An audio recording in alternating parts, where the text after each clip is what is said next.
uKhuzani lapha uyezwa nje ukuthi itouch kaKhuzani ikhona kule album yabona. Isandla nje sikaKhuzani siyezwakala mawulalela isigqi seyingoma, ingoma zakhona zinesigqi, uyabona ukuthi cha umnikile le ingredient yakhe okuyisecret yakhe uKhuzani. Uyamazi uKhuzani engomeni zakhe udla ngesigqi isikhathi esiningi uyabona. So ngicabanga ukuthi umnikile umfana le umpotshozele.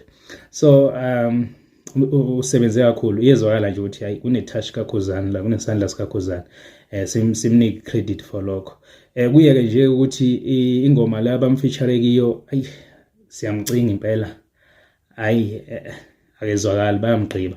Kodwa nginethemba lokuthi ngithema ngiyihlaziya lento ngabona ukuthi no, kungenzeka kukabili, kungenzeka ukuthi uhlulekile ukucula ngoba vele usenakho ukuthi ahluleke aye naku TV lapha nafike acula live abhimbe.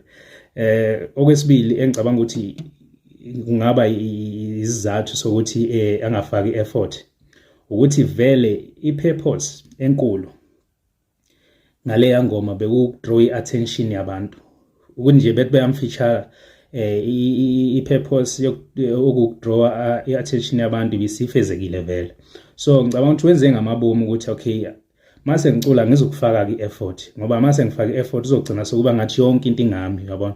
Wenze kahle nje ukuthi laphana ahlise angafaki i-effort, ungagcini kube ngathi yonke into isingaye, ngoba ngiyacabanga ukuthi ukube ufaka i-effort ngabe abalandeli bakhe abayingeni ekasikweletu balowe ekhuluma ukuthi yamuza ukhupha kanjani la yabona. So akukho lokho, ingoma nje iya-understandeka ukuthi ekasikweletu yabona.